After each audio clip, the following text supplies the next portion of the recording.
Oui, bien-aimés dans le Seigneur, que Dieu vous bénisse. Na pesi bino mbote na kombo na Yesu Christ. Tika bisika bozali, nzamba bate la bino, nzamba pambo la bino. C'est Dieu là, puissant, un Dieu amour. Le Dieu qui appelle en existence des choses qui n'existent pas. Tika ete nzambe wana apambo la bino lisusu. Oui, tozo kene na kosambe la pona kotika mate ya poko na lelo na maboko na nzambe. Tobondeli Seigneur Dieu. Toye kotika prédication et après-midi na lelo entre tes saintes mains, Père. Que tu touches chacun de nous spirituellement. Ouvre-le les oreilles spirituelles afin de comprendre ce que tu veux leur parler exactement. Père, explique encore en profondeur tes enfants. Père, que tu me remplisses de ton esprit afin que je sois le canal par lequel tu parles à ton peuple. Je brise tout esprit mauvais qui peut déranger ta prédication au nom puissant de Jésus. Que ce moment soit confié entre tes mains. Au nom de Jésus-Christ, nous t'avons ainsi prié. Et nous disons merci Seigneur Jésus-Christ. Oui, bien-aimés, dans le Seigneur, tika nzambe a pambola biso, zamba pambola yo bisiko zali, tika nzambe wana na bolingo na ye a manifesté encore grâce, a manifesté lisusu bonté na ye kati na bomo na yo po ete azali malamu. C'est un Dieu à qui nous donnons confiance. Nzambe wana a desevara mutute tika ete kombo na ye ezale levé. Yango toye lisusu na ko pesa ye merci. Oui, laisse-moi te dire que c'est un rendez-vous sacré, un rendez-vous pas comme les autres, un rendez-vous qui donne la vie, un rendez-vous avec Jésus-Christ de Nazareth pendant une période de confinement. Il nous faut la parole de Dieu pour vivre. La Bible dit, l'homme ne vivra pas seulement de pain, mais de toute parole qui sort de la bouche de Dieu. Donc, la nourriture est importante, oui, mais la parole de Dieu donne la vie. La nourriture ne peut jamais te donner la vie. La vie se trouve dans la parole de Dieu. Beaucoup de gens qui se suicident par manque de la parole de Dieu. Voilà pourquoi nous qui connaissons, nous qui comprenons la valeur de cette parole dans nos vies, nous sommes un peuple béni. Voilà pourquoi nous disons encore merci à l'Éternel pour cette grâce particulière qui nous a fait d'être encore ses enfants. Voilà pourquoi nous lui disons encore une fois de plus merci. Oui, bien-aimés dans le Seigneur, tokolobela, peut ozali ko continuer kolobela sur les souvenirs. Souvenirs. Tika nzamba pambola yo bisiko ozali, les souvenirs o tozolobela na pokwa na lelo ezali ete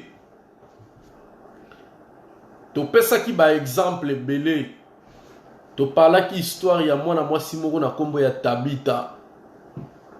Tolobi mwana mwasi oyo abandaki kosala misala malamu mingi ba omone na peuple na ye juif. Il arriva à un certain moment malade ekangaki mwana mwasi oyo pe akufaki. Ba veuve nyonso baye koya na sima. Baye kolela. Bakamati mwana mwasi oyo basokoli ye na sima ya kosokola ye baye komatisa ye na chambre haute nde batindi na lombangu babenga apôtre Paul et apôtre Pierre. Nde apôtre Pierre tango azoya bamama nyonso bakomi kotalisa ye basimbi na bilamba oyo mama na bango Tabita abandaki kotongela bango, kokabela bango, ba omoni na bango nyonso, ba simbi yango na maboko. Et loko intéressant ki nga ezalaki ke courage bazalaki nango ya kolela liboso ya Nzambe pe kotinda babenga apôtre Paul, apôtre Pierre. Pe bazotalisa yeki tala misala malamu mamo abandaki kosala. Bien aimé, tikala yebisa yo na mokili oyo biso nyonso tokoleka. Tout passera. Mais c'est bien beau de passer. Mais qu'est-ce que tu as fait? Oyo koki ko susciter bolamu na Nzambe na vie na yo. L'Éternel, pour qu'il agisse dans la vie d'une personne, il y a toujours quelque chose oyo motivaka Nzambe pour agir.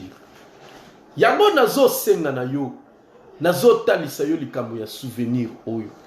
Grâce au souvenir que Tabita, souvenir eyaki kosala ete Tabita ba veuve oyo ba leli, afin que Nzamba yeko yoka mawa sali grâce au travers apôtre Pierre, Tabita yeko lamuka. Alléluia. Tika Nzamba pambola yo bisiko zali, que l'Éternel te bénisse encore. Nalingi na mona ba like na bino, na mona réellement vous êtes en live. Nous sommes ensemble, nous sommes en train de suivre. Oui, bien aimé, Lelo, toko parler. Nous continuons toujours dans les souvenirs. Nous allons prendre le deuxième point. Toziango directement dans le livre Nabiso. Il y a Actes des Apôtres, chapitre 10. À partir du premier verset, je lis au nom du Seigneur Jésus-Christ de Nazareth. Il y avait à César un homme nommé Corneille, centenier dans la cohorte dite italienne. Cet homme était pieux et craignait Dieu avec toute sa maison. Il faisait beaucoup de monde au peuple et priait Dieu continuellement. Vers la 9e heure du jour, il vit clairement dans une vision un ange de Dieu qui entra chez lui et qui lui dit: Corneille. Les regards fixés sur lui et saisi d'effroi, il répondit: Qu'est-ce, Seigneur? Et l'ange lui dit: Tes prières et tes aumônes sont montées devant Dieu, et il s'en est souvenu.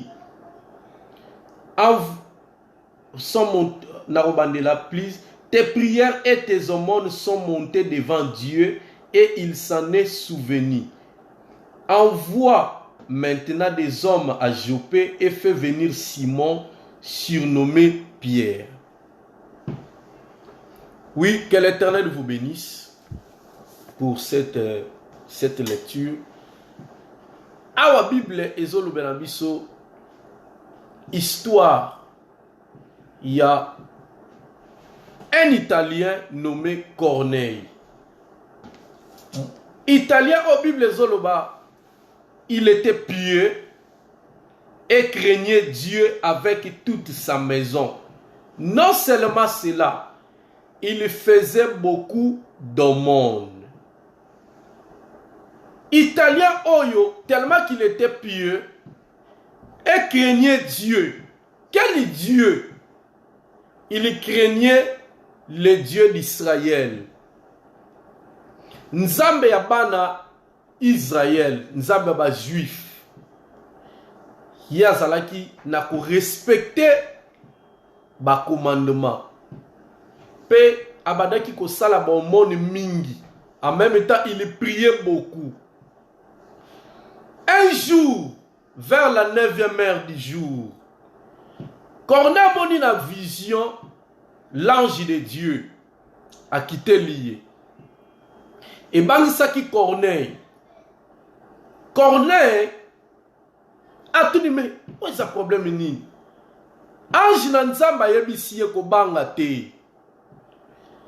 Tes prières et tes aumônes sont montées vers Dieu. Et il s'en est souvenu.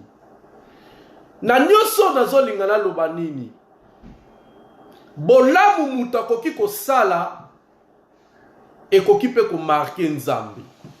Non seulement ekoki eko marquer Nzambe. Nyonso toko sala na mokili ça peut passer.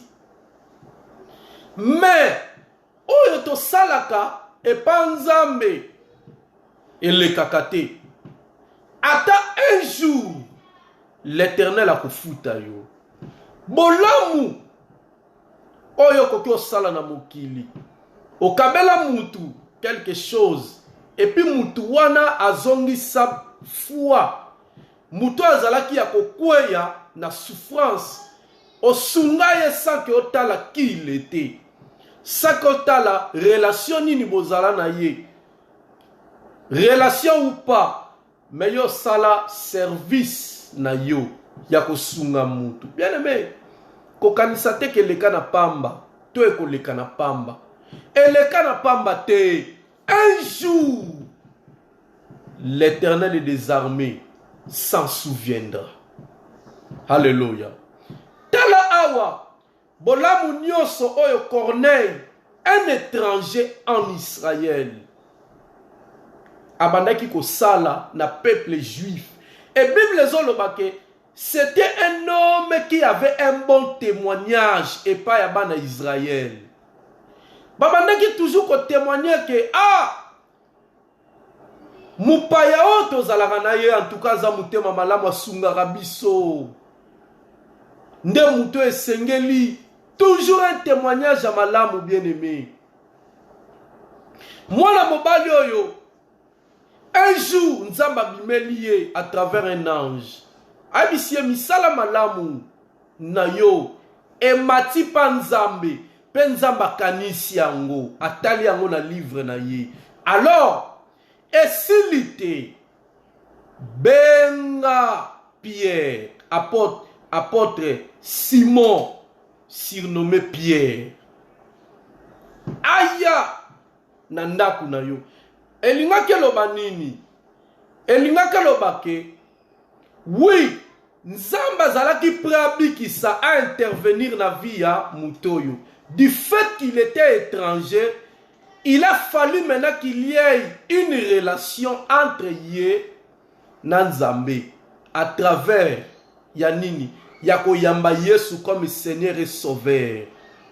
Ndeloko Pierre ayela ki na ndaku ya Corneille.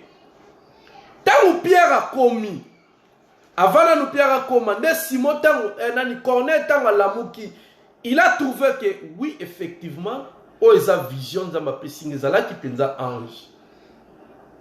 Corneille a ko dépêché soda na ye oazaka na confiance. Pena ba serviteur na ya tindi bokende. Bokendo bengela nga Pierre. Ba mati bango wana bake ko benga Pierre. Pierre avant même ba koma na ndako Pierre abandaki ko vanda. Na Jopé. Nzambe tellement que c'est lui qui joue la carte. Il a commencé d'abord par préparer le cœur de Pierre. Pour que la loi juive et bandaki koloba, ba juif ba koki ko kota na ndako ba étranger te, pe ba ko sangana na ba étranger te. Alors, Nzambe sengela ki alongola na leloko wana na mutu ya Pierre, atalisa Pierre ke Jésus Christ oya kufa sur la croix, il était le rassembleur. Akoufela non seulement ba juif, mais akoufela na ba nation. Donc loi wana bandaki ko pekisa yo juif o sangana na baba oyo te ba païen te ba o ba yebi Nzambe te. Jésus Christ il a sa longolango. Nzamba bandi ko préparer Pierre. Aye komema Pierre na vision. Pierre ayoki nzala pendant que bazo lambela ye aye ko tomber en extase. Amoni na vision et toko ezokita bakangiango na 4 coins na singa et toko ezokita. Atala ne toko boya moni banyama ba reptile. Banyamo ba rampaka 4 pattes. nda yoki mungongo moko ezoyebisa ye Pierre boma lia poza na nzamba oza na nzala. Pierre alobi mais non nakolia ndenge nini nyama impure o nga bana na botama na lia te. Mungongo wana elobi na ye 3 fois. Nde nzamba ye koyebisa ye na sima komona impure te eloko ngai nzambe na déclaré pur. Na bon impurité eloko biso toyebi eza impure nzambe yo lobi eza pur. Nzambe bisi komona oyo nga nzambe komona impure te eloko yo ngai nzambe na za déclaré pur. Ba païen oyo zomona lelo tozobenga biso ba païen.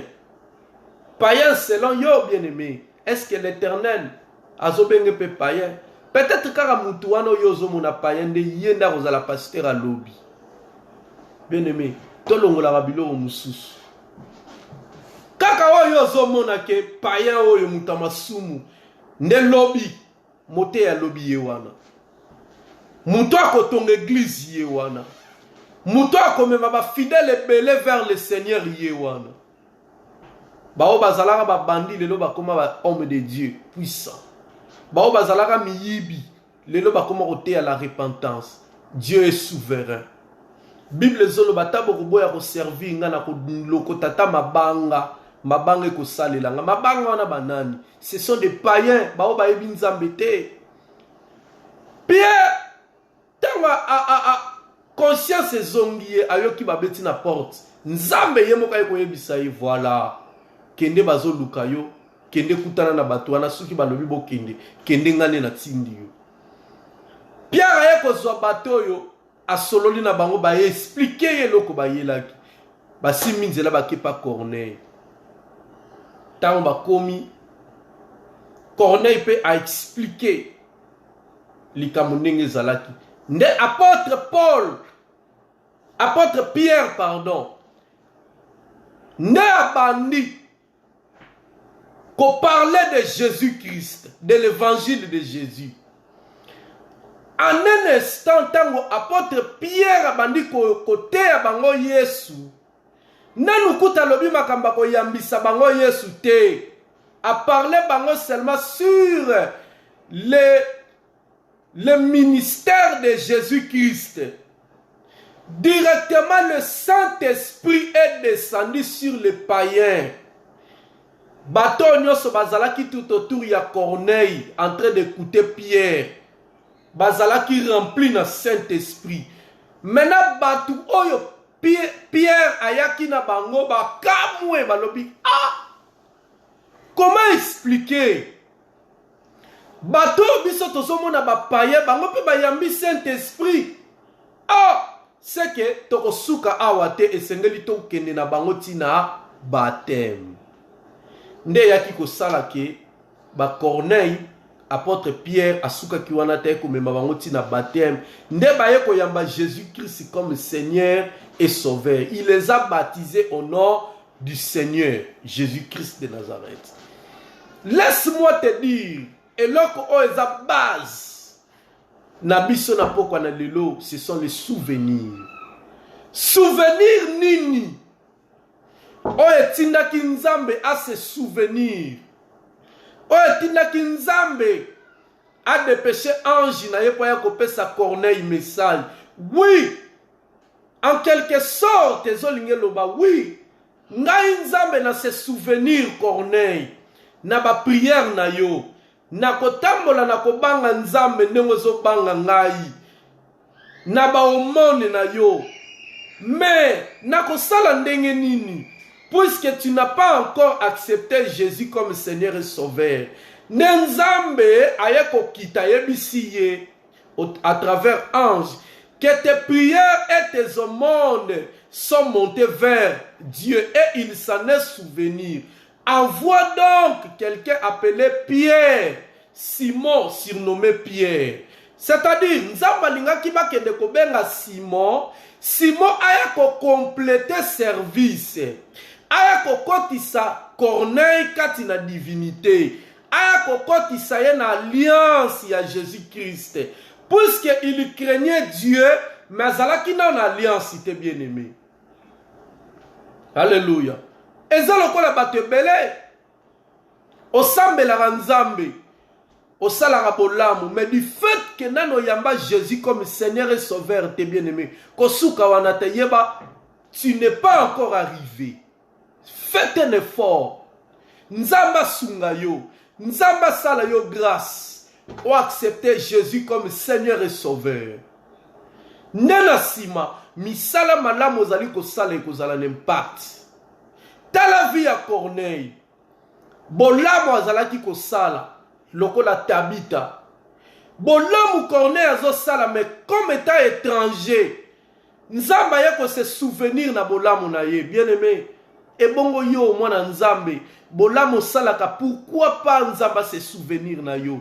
Laisse-moi te dire les bienfaits oyo mutazo sala o sala yango na ndeko na yo to sala yango na surtout na muto oyo kutazo mérité te ozo sala ye bolamu. Sache que bolamu wane koleka na pamba te. C'est écrit quelque part dans les livres des souvenirs. Oh, bien aimé, surtout encore bolamu oyo mutakoki ko sala na musala Nzambe. Bien aimé, ata lelo moni yango te me lobi okobuka. Tangu makambo yaka, tangu ba difficulté yaka dans la vie, Nzamba kotika yote. Un jour, l'Éternel va se souvenir. Totanga ki vi ya Tabita. Tabita abandaki ko sala bolamu ebele na mokili, surtout na peuple na ye juif. Mais un jour, liwaye kozwa mwana mwasi oyo pe akufi. Mais baké ko benga apôtre Pierre ayekoya. Pierre asambeli mwana mwasi ala muki. L'Éternel atalaki parcours ya mwana mwasi wana. Bien aimé, lelo lobi ngana tokocha mutu na se. Mais notre passé devant Dieu ne passera pas. Nzamba ko juger biso par rapport à marche na biso dans le passé. Comment est-ce que nous avons servi Dieu? Comment est-ce que nous avons fait? Qu'est-ce que nous avons fait dans le monde? Tout ça, ça va compter. Est-ce que tu avais accepté Jésus comme Seigneur et Sauveur? Est-ce que tu es mort dans le Seigneur? Quelle a été ta vie réellement? C'est le moment, bien-aimé. Yao zongisa. Opé sa vie dans le Seigneur. Et puis, ozala na souvenir. Ceux qui ont opé sa vie pas Seigneur, pas notre Seigneur et Sauveur. C'est le moment, bien-aimé, de donner la vie à Jésus-Christ de Nazareth. Jésus-Christ t'appelle. Il a besoin de ta vie. Azobete na porte ya motema na yo. Afin que yo fongola. Pour qu'à kota. Kozoyango na masekite. Peut-être oyebinga. Oyebiki mais na yebiye. Oui, oyebingai. Mais à ce moment ici, je parle de la parole de Dieu. Nzamba zocha malubakati na ngana yebisa yo. Yozo la nangai. Soki na no pesa vie na yo pas Jésus-Christ, c'est le moment. Et puis ce qu'on sope sa vie na yo pas Jésus-Christ. Talana no marche na yo. Quels sont les souvenirs? Oh yo so marquant Nzambe. Lelo likambe koma na vie na yo et que Nzambe a intervenir sans tarder. Batebele bazo sambela. Bazo lele pa Nzambe. Est-ce que Nzambe bazo intervenir directement? Vie na bango komika ko lelo alela boy, lobi alela boy, lelo alela boy, lobi alela boy. Mais on t'appelle les chrétiens. Pourquoi cette vie de souffrance, bien-aimé? Il faut zala souvenir. Oh Nzamba zo tala yo, Nzamba betela kayo tolo ninga baneko betela Job. Nzamba betelo petolo ninga abaneki komona pour les autres. Nzamba ya ko intervenir na vie na yo, ndenga intervenir ki na vie ya Tabita. Dieu n'a pas abandonné Tabita. Dieu a intervenu directement parce qu'il avait vu l'œuvre ou les œuvres de Tabita, les aumônes. Tant que muta kweli problème, yo apporté soutien. Okitisi ya mutema, o sepeli si mutema na ye. Peut-être akopeso kaka merci moko simple. To ya makasi to ya ndengeni na kosuka wana. Mais tant ya ko baluka, o ya koyebisa Nzambe peut-être yo koyeba te. Akoko loba malobebele Nzambe kumisama. Sikoyo tangu ya zo kumisa nzambe nzamba zo tala ndenge nini nzamba ko tala eloko nini ezo occasionner pour que mutoyo abanda ko kumisa nga boy et nzamba ko trouver que c'est à cause ya bolamu moko mutu tela salié yango mwana nanga bandi ko kumisa nga boy nde nzamba ko tourner regard na ye vers yo. Alléluia. Bolimbi swane zalaki bapel les okota. Laisse-moi te dire, bien-aimé, zala na ba souvenir. Souvenir ya malamu oto kotisaka nzambe eza lokola nyongo. Luka nzamba zalaka na nyongo na yo, me kozalaka na nyongo nzambe te. Nyongo nzambe na vie na yo ekomemelo malédiction, ekomemelo blocage, ekom rendre vie na yo amer. Mais si l'Éternel azana nyongo na yo oza heureux. Ce qui nzamba azana nyongo na yo oza peuple moko oza heureux bien-aimé. Tika nzamba pambo na yo. Tika nzambe wana abate na yo. Yo oyo okotisa nzambe ba nyongo.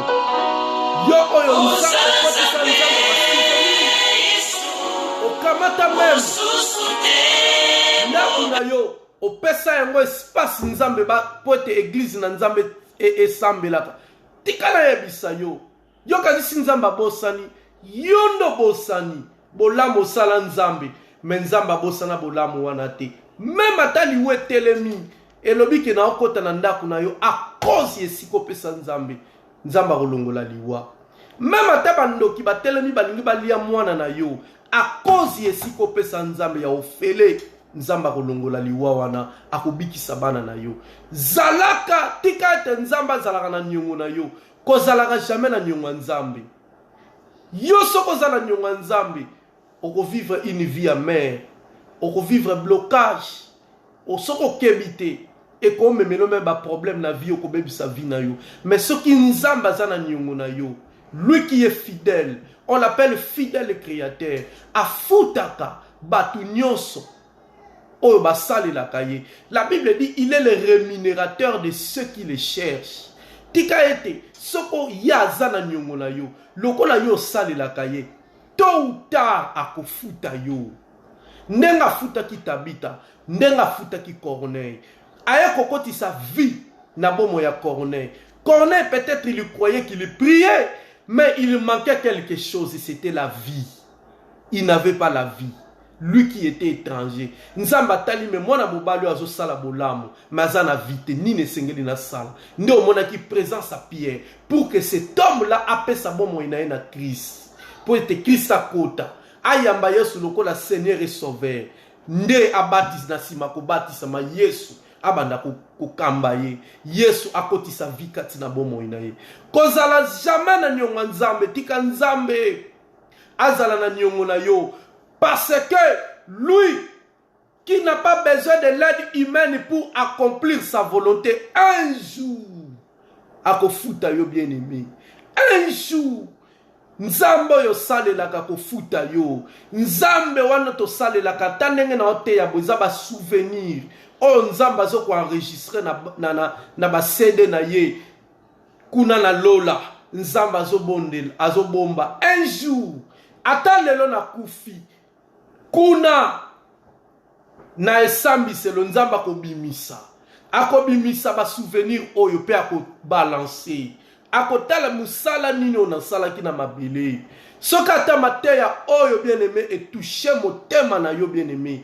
c'est que na lola oyebi ba point boni onga nazali kokotisa bien-aimé sikoyo koyebisa nga ta lelo korone telemi ekolonga nga te parce que nzambe oyo nazo salela aza encore na besoin na ngai nzambe wana aza na besoin ya nzoto yo sala musala pona ye bien-aimé nzoto oyo yango na lobaka eza ya maladi te nzoto na yo wana eza ya maladi te eza ya kosalela nzambe comme l'Éternel en a besoin tika ete maladi pesa na bokonzite na vie na yo na kombo na Yesu. C'est pour cela salela nzambe bien-aimé koyaka l'église pamba te salela ka nzambe nzamba tuvaka intérêt na ye kati na yo ako défendre yo na makambo ebele atuvaka ke ba souvenir ezotele mezali ko ganga tant ba souvenir ezali ko ganga ndeti na nzambe wana a intervenir la vie na yo aya ko défendre yo sans tarder ebela batu bayana ba église bazo salela nzambe bazo ko sala musala mais soki ba souvenir ezate ozomona vie na bango ezakara boy mais yo zo tambola na ko banga nzambe pozo salele na bosolo nzamba zo trouver réellement intérêt na ye kati na yo bien-aimé akotika yo jamais nzambe wana akotika yo jamais nzambe o ayebike ozali punda na ye punda o ekotisa Yesu na Jérusalem enyata pe maputa ya honneur bien-aimé muto asalelaka nzambe Yesu akabolaka gloire na ye c'est d'une façon ya honorer mutu wana parce que notre Dieu honore ses serviteurs. Alléluia. Tika nzamba pambola yo bien-aimé yo ozali kolanda biso yo za malade bien-aimé na lingi na yebisa yo malade wana eza na bokono te na vie na yo lelo mokili ekozala troublé à cause ya corona mais nous les chrétiens qui avons donné notre vie au Seigneur Jésus-Christ et que Jésus-Christ trouve les souvenirs bien-aimé yo kanisi nzamba ko permettre malade bambanga na se pour ce que Bamiga na se, nani à côté le mapo à édifier l'église. Qui va édifier l'église bien-aimé? À ko permettre jamais. Tika te ba souvenir na yo e ganga liboso ya nkolo. Ba souvenir misala malamu nyonso oyo sala na musala nzambe. Elobela yo na makambo zo komela yo liboso na nzambe. Et défendre yo na kombo na Yesu Kristo.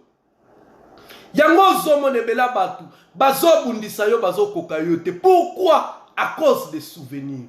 Bazo beta yo ba flèche. Ba luka na baradar na bango ba mona yo te à cause ya nini? Ya flèche. Nzamba zo bomba yo na makila na ye parce que tu es son instrument.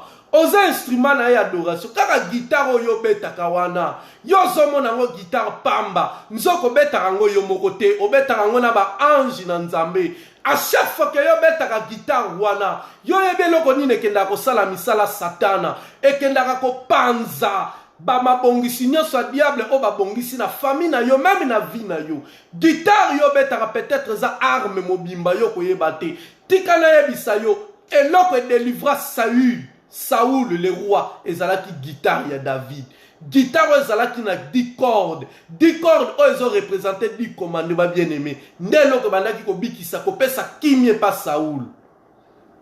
Tika ete même lindando betelaka Yesu yozo mona lindanda. Esaka lindanda te na miso nzambe. Eza arme munene. Un instrument d'adoration o nzamba akumisa makanango likolo bien-aimé. Kolemba te ko salela nzambe kaka Bible oyo mema ko teto te la kaka batu parole tozo te ya instrument mobimba ezali arme mobimba bien-aimé ko bange lo côté oyo zomo neza fini par rapport à tes yeux quand on a mis sur molimo okomona ke nzamba ko yebisa ça commence les bonnes choses commencent et si kama yele la moto suki nde sika ya nzambe bandi. Bien-aimé, sika yo zomona que je ne vois par où commencer. L'Éternel des armées viendra te dire, laisse-moi la charge. Nzamba yebisaki Josaphat. Na kati ya temple tango ba leli, ba Philistin, ba mboke bele ba sali, ba sangani po ba bundisa Israël. Po ba bundisa pardon Juda. Ba bundisa Juda. Israël, capitale Samarie, Bangote.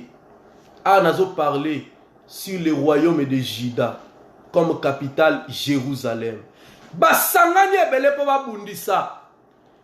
Juda, la ville de Juda, donc le royaume de Juda, avec comme capitale Jérusalem.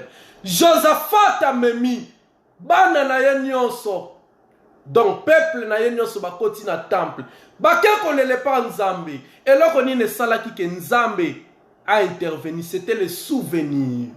Offrande, oh, Salomon asalaki na temple wana na dédicace na maloba bimisaki. Nzamba yako se souvenir na maloba ya serviteur na ye. Que soki bana na ngai awa armée moko etelemi eke combattre bango baye kolelepa na yo bikisa bango. Nzamba souvenir na maloba wana nyonso nda yeko kita à travers ya un prophète aye ko pesa message par roi. Alobi écoute roi Josaphat, ça ne sera pas vous qui combattrez, mais ça sera moi. Tikaete, souvenir na yo liboso nzambe, esa la ete bitumba na yo bundate mezwa kimia, nzamba bundela yo na kombo na Yesu. Souvenir, ezeloko munene bien-aimé. Souvenir, et ça là que Mephibosheth alonga na Lodebar, aya kolia table moko na David, souvenir. Bien-aimé. Pekanisaka na vie physique boepe muto asala yo bolamu kozongisaka mabete. Bien-aimé, ko sala kate obata mokili baloba asumba na nganda te. Asumba na nganda zara na biso na ba chrétien te. Basala yo bolamu kote basala yo bolamu ndesika yo bebisa. Ah ya viens nga sumba na nganda te. Eza bien te. C'est condamnable. Ce qui osa asumba na ngana na bato mokili oyo ozomona e bongo na nzambe oyo kuto ozomona te yo kozala nani na kati. Haleluya. Po bino bolingaka na continuer na kati kozalaka ona uti koloba te mais zalaka un vrai chrétien. Haleluya. Tika nzamba pambola yo bien-aimé. Nzamba monaka na période ya confinement. Tu es présent en live aux Hollandais. Prédication. Yo zokango kaka l'ondire. Azote na internet. Azote na Facebook. Donc yo zomo nango kaka ordinaire. Mateya nzambe za la ordinaire te. Quel que soit celui qui prêche, du fait qu'il parle, il proclame le nom de Jésus-Christ. Respectez yango. Nzamba ko pambola yo. Et loko nyonso mutazo sambela che Yesu na kati banga nzambe. Tosa. Nzamba ko pambola yo. Oui bien-aimé. Nzamba pambola yo. Na moment où nous vous avons parlé sur les souvenirs. Souvenir bikisa tabita. Souvenir, bon souvenir. Et l'ongola Mephibosheth dans le débat. Et zongi sa na Jérusalem. Pas lia table mokona mokonzi. Wa sala bamboule belati kala bolia ata niveau misunya bongote. Souvenir, les bons souvenirs. Tika te na pokwa na lelo. Ba souvenir nyoso malamu yo sala nzambe. Obanda kobuka ngona kombo na Yesu. Buka yango même à travers santé na yo. Buka yango même à travers bana na yo. Tango zomona bana na yo bazokola na santa bien kumisaka nzambe. Peut-être ne loka malamu yo zo sala nzambe oyo zomona mukie. Ya mukie ezalaka te na miso nzambe. Kanisa na temple. Na moma yo offrande batu nyonso bazotia offrande. Yesu alobi nini? Na bino nyonso mutache koleka. Vieille wana. Vieille wana cheni. Atie-moi 2 pièces. Na lelo toko benga ngo lokola ba incense na bisoawa. Ba incense. Mais bazomo na papa Corneille atie $100. Pasteur Alvé atie 200. Maman Bibi atie 500. Maman Fallon atie $20. Mais bazomo na vieille yo atie kaka moi 200. Yesu zoloba apesi ko le ah yo pesi ngam to la pesi nzete. Ah Yesu pas ça compliqué. Yeah! Jésus-Christ n'a pas regardé le montant, mais il a regardé la disposition du cœur. Quand tu sers Dieu de tout ton cœur, tu t'es privé. On s'est privé. Besoin na yo pour servir Dieu. On s'est privé. Même on dit même qu'on est moussala retard. On dit même on lit en retard. Mais que tu sers d'abord l'Éternel. D'abord l'Éternel. Élie azoebisa. Veuve Sareptanim. Sers d'abord moi. Elingi kolobani. D'abord le Seigneur. le reste après. Ndokomona miracle. Si tu sers Dieu et que yondo sa priorité, il n'y aura aucun miracle. Mais si c'est l'Éternel qui est en premier lieu, toi tu es en dernier lieu, ndokomona miracle. Oui bien aimé, tika nzamba pambola yo. Nzamba pambola yo encore. Nzamba longola maladie na vie na yo. Même si okutani na corona. Bien aimé, corona kokota jamais lola. Corona kosuka na mabele. Pe mutu o azaka capable aussi sa corona za nzambe. Ce sont les œuvres de la croix. Oh lelo ezotelema. Babiso yo batebele o bazape atenti. Bazali. Na babisusu pe bazala ki atteint. Nzamba manifester puissance na lakisi mungu na ke oza lokuta. Na bano yanga okosi. Ato frappé bango, ate ngisi bango menga nzambe. Naza simala bango na obikisa bango. Na olakisa okokoka te. Pe nzamba bikisi bango. Nzambe wana nzamba be. Te. Toza na raison ko salela yi. Yango wana nazo linga na bondela. O bondela na ngai, na bondela pona yo. Et si kozali, soko kokiko respecter nzambe. Nous allons prier. Nous allons faire une prière de déclaration. Éternel Dieu, nazotika peuple nanga nyos. Oya landio, oya za fidèle na parole na yo. Oya zo marqué yo kolo. Na fidélité na ye, na intégrité na ye kati na musala na yo. Tika ete na ye ko pambola ye na kombo na Yesu. Père, na ye lisusu ko bénir ndaku na ye. Na ye ko pousser encore ba limite na ye. Ko élargir ba limite. Oyo nyonso ezalaki limite na vie na ye ko kwisa. Na élargir vie na ye. Place o ba tche limite. Nga na ye ko longola limite na ye ko poussa vie na ye. Asimba ba montagne nano asimba te na kombo na Yesu Christ. Père, na ye ko benga na maladie nyonso. Ezala coronavirus. Ezala ba infection généralisée. Ton n'importe quelle maladie, peu importe na yeba to na yeba te. Na ye ko benga na yango na vie ndeko nyonso zolanda nga. Au nom puissant de Jésus-Christ. Tika ete Yesu Christ, Bible zoloba. C'est par ces meurtrissures que nous sommes guéris. Tika ete ba pota Yesu wana. Et comme kisi. Et akobiki sa santé ndeko nyoso aza malade zolanda ngai. Na kombo na Yesu Christ. Allez reçoit la guérison. Au nom puissant de Jésus-Christ. Maladie mokote. Jésus-Christ a dit, comme j'ai vaincu ce monde, et vous serez plus que vainqueurs. Nous sommes plus que vainqueurs par celui qui nous a aimés. C'est Jésus-Christ.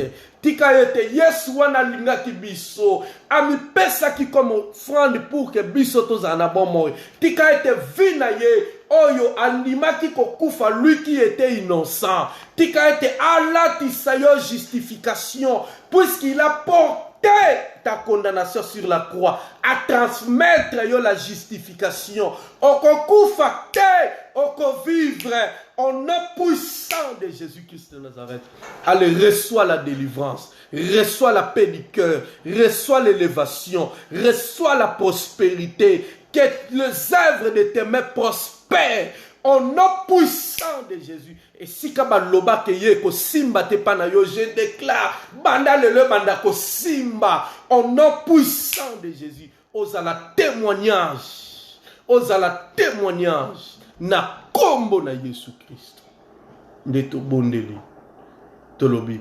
Merci Seigneur Jésus-Christ. Amen. Oui bien aimé na pesi bino merci mingi. Bandeko nyonso. Bozala ki online. Tika nzamba pambola bino. Nzamba tombola bino encore. Pour que na musalo ya nzambe otozali ko sala. Nzamba pambola bino na soutien na bino ya kozala toujours attentif, kozala toujours présent online. Kolanda, pe ko participer na prière. Nzambe wana pe assez souvenir na bino. Likambo nyonso ko komela bino o satana ko tumbola akotelema tika ete nzambe pa telema. Comme Dieu ne dort jamais, akanga pe lisu na ete na vie na yo kotambola marche la tête haute longola makanisi na mutu ki corona ezali mona Jésus. Quand le monde élève corona, nous devons élever le nom de Jésus-Christ. Soki bata mokili oyo bazokoka corona te, oh tika bango bakoka te, mais biso tokokoka ngo à travers les œuvres de la croix. Car la Bible déclare, si je vis, ce n'est plus moi qui vis, mais c'est Christ qui vit en moi. Christ wana zakati nanga, ngai te me yende azobunda.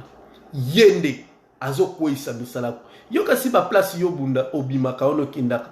Corona ezalaka te, mais peut-être ezalaka po so simba yango. Mais zo yo te ndengeni. C'est Jésus-Christ de Nazareth. Yende bendele na biso. Oyo baluba balobi Yesu Kristo jibendele na ngai. Jibendele na biso. Nzamba pambo la bino, abate la bino, na topesi ba merci ebele. Bye bye bye bye bye. Tokutani la fois prochaine. Nzambe wana pambo la bino. Amen.